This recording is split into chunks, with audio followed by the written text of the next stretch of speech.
Hi, you are watching Voice of Canada. I'm Sana Hroon.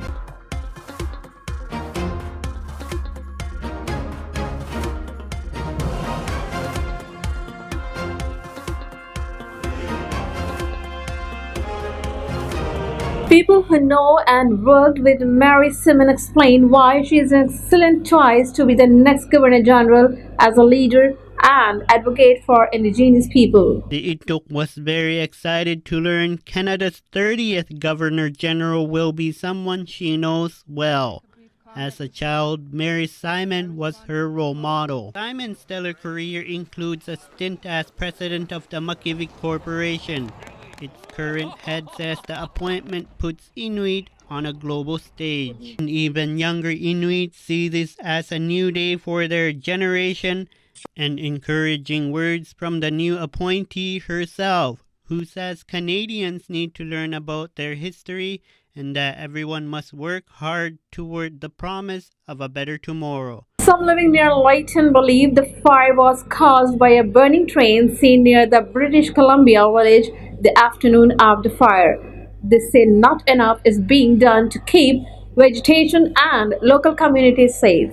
Alfred Higginbottom removed excess trees and brush from this area for the Shkupa Band 3 years ago. These ones will be blowing sparks. It needs to be done again, and soon. It's all part of the band's plan to stop or at least slow down forest fires. So, has he seen the same kind of thinning out and brush removal along rail lines? Speculation runs high that the Lytton fire was sparked up by a train. This one was spotted burning 45 kilometers south of the village that afternoon. CN says its train did not cause or sustain the fire. CN does have a program to remove any vegetation that may pose a safety hazard, but the Intlakapam Tribal Council says it hasn't been doing enough of it. As long as the cause of the fatal Lytton fire remains under investigation, the council wants trains to stop running through the area. When asked if blockades were a possibility, this is what it said. The Lytton fire is still burning. Today, more reinforcements arrived. More tents popping up at this firefighter camp. But for Shkupa Band members whose homes neighbor the devastated town, fear they could be next, especially given the brutally dry conditions. Evacuees have courage on Kamloops, British Columbia to escape the fires, and many have found themselves at the very residential school where hundreds of unmarked graves were found weeks ago. Amongst a mountain of donations, there is even more need. That is remarkable given where this evacuation center is. The old Kamloops Indian Residential School, where the unmarked graves of 215 children were discovered just over a month ago. Today, it is set up to help any evacuee who needs it. Volunteers are working to keep people fed, and the gym doubles as a cooling center to escape the punishing heat and smoke that fills the air. All 4 of Laura Michelle's grandparents attended this school. Michelle felt the need to come volunteer. After 70 years, Coas's First Nation is retaking jurisdiction of children and care in an agreement solidified with visits from Prime Minister Justin Trudeau and Saskatchewan Premier Scott Moe. At this First Nation east of Regina, Chief Cadmus Delorme signed a deal with Prime Minister Justin Trudeau and Saskatchewan Premier Scott Moe. After years of groundwork, the Cowessess First Nation now has full control of its own child welfare. Every day we will roll up our sleeves to make sure every child that they know where home is, and that is Cowessess First Nation, and that they will dance, they will get their education, and they will walk with their chin up and be a proud Cowessess citizen. It was sparked by changes to Federal Bill C-92, which allows for First Nations to take charge of their own social services. Nearly $38 million in federal funding came with the deal. And we are gaining control. Trudeau was also at Cowessess today to pay his respects. Last month, 751 unmarked graves were discovered at a former residential school site in the community. The Prime Minister says the discoveries remind Canadians of the many injustices faced by Indigenous people. And the child welfare deal is one way to make amends. It's why we're here today. to do better by this generation and future generations of children and families. Landon Tony, a young indigenous boy in Nova Scotia, has taken matters into his own hands to raise awareness about residential schools with a walk across the province. The 200 kilometers walk could take 6 days. They call this Landon's Journey of Awareness, and it's a long one for a little guy with a big message. To 12-year-old Landon Tony along a Nova Scotia highway. He's walking 200 kilometers over 6 days toward his First Nation community to raise awareness of the children who were taken from theirs. Landon wanted to do more. He's been walking for 5 days now. He began near the former site of the Shubenacadie Residential School. His great-grandmother was a survivor.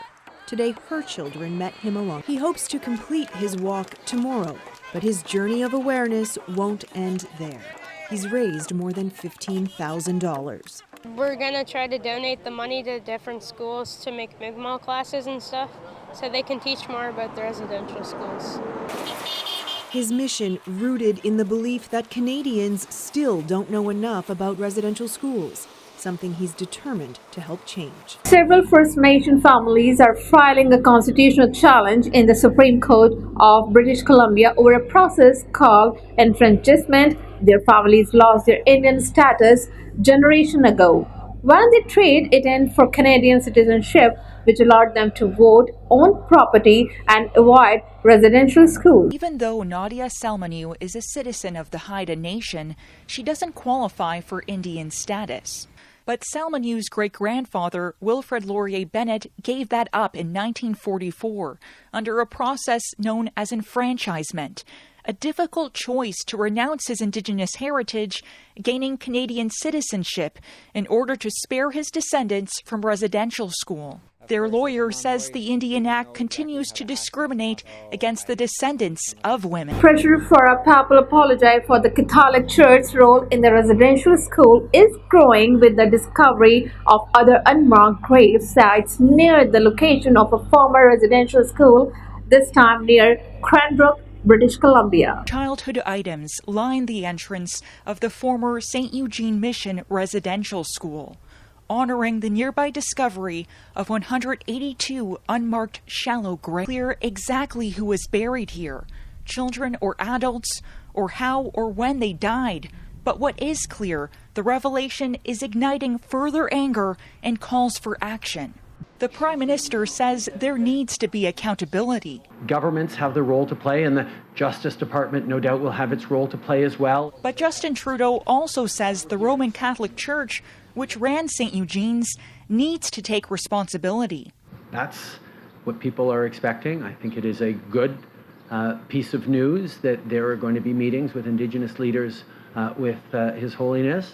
A delegation of Indigenous people will travel to the Vatican in December, seeking an official papal apology in Canada for the Church's role in running residential. Entities in Canada have apologized, but the Vatican remains the only holdout. Residents of some British Columbia communities at risk from wildfire are defying execution orders to try to protect their property, while others are trying to find reprieve from the smoke filed there. BC's wildfire fight has deteriorated fast. Neither is the intensity of being in a fire zone. Fires burning all around the city, hundreds of people in rural parts have been ordered to leave, but not everyone is going. Bob Haywood doesn't want to lose his cattle farm, so he and his family have even signed waivers with the province, choosing to stay and protect their animals. Caribou region, crews will be doing controlled burns at the Decca Lake wildfire. But among all the destruction, I'm glad to see you. Did you have a holiday? Yeah, good to see you. A bit of relief in the province's southern interior. Last one, everyone. Residents of a Castlegar long-term care facility are returning home after an evacuation order. Hope they won't have to leave again. But with 83,000 hectares already burned as of today, there's fear of what the rest of the summer will bring. Residential school survivors accused the Catholic Church of failing to live up to its promise to raise $25 million in compensation for pain, suffering, and abuse, even while it successfully raises tens of millions of dollars for brand new churches. AIs live close to Saskatoon's elaborate new Holy Family Cathedral, complete with solar-powered stained glass windows and a 53-meter high cross. When it was built, Catholic churches across Canada were supposed to be raising $25 million to help Daniels and other survivors. They came up with less than $4 million. The federal government tried to get the Catholic Church to pay up, but in a secret court hearing in 2015, church lawyers told the judge the church had tried its best, but had no more money. Ellen Turpel-Lafond and others hope the discoveries in Kamloops and Cowessess First Nation will force the church to reconsider. And they say if churches refuse, the Vatican should pay, as one of the largest landowners in the world with billions in other assets. Saskatoon Bishop Mark Hagemon admitted the response to this campaign was weak and the results were disappointing. But there are no plans nor any precedent for asking the Vatican to contribute funds. As for Rick Daniels, he says a lot of people are in pain. Daniels says the Catholic Church needs to act immediately. Keep watching Voice of Canada for further updates. Visit our website voiceofcanada.tv.